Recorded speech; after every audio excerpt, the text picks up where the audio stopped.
বাবা, তুই কেন এমন হয়ে গেলি বাবা? তোর চোখে আমি আমার সেই আগের ছেলেটাকে খুঁজে পাচ্ছি না বাবা। রাগ হয়ে গেছিলাম, সব ভয়, সব চাপ, একটু শান্তি চেয়েছিলাম মা। শান্তি কখনো মাদকে আসে রাহুল, এটা স্বাভাবিক বোধ থাকা, কিন্তু পরে সেটা আরো বড় অন্ধকারে আমাদের ফিরে আসে। তাই এখনই সচেতন হওয়া দরকার। আমি তোকে কতবার বলেছিলাম রাহুল, এটা ভুল পথ। বন্ধু হিসেবে চেয়েছিলাম তুই বাঁচিস। আমি না, সব দোষ রাহুলের না। তুমি যে বলতে চাও অন্য? স্যার, প্রথম দিন আমি ওকে দিয়েছিলাম। আমি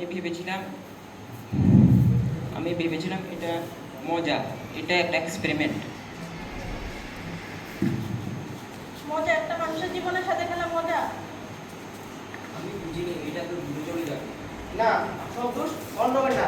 আমি নিজে না বলতে পারিনি, আমি দুর্বল হয়ে গেছিলাম। না বাবা, তুই দুর্বল না, তুই শুধু পথ ভুলে গেছিস। এখনো সময় আছে, যে পথে হাঁটছিস সেই পথ থেকে ফিরে আয়। তোর ভবিষ্যৎটা যে নষ্ট হয়ে যাবে বাবা। ভুল করা অন্যায় নয়, কিন্তু সে ভুল বুঝে নিজেকে বদলাটাই আসল সাহস। তাই এখনো সময় আছে রাহুল, তুই ঠিক পথে ফিরে আয়।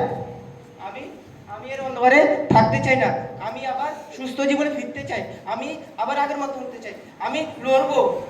আমরা আছি রাহুল তোর পাশে সবসময়। মাদকে কখনো শান্তি পাওয়া যায় না, এটা শুধুমাত্র সমস্যার শুরু।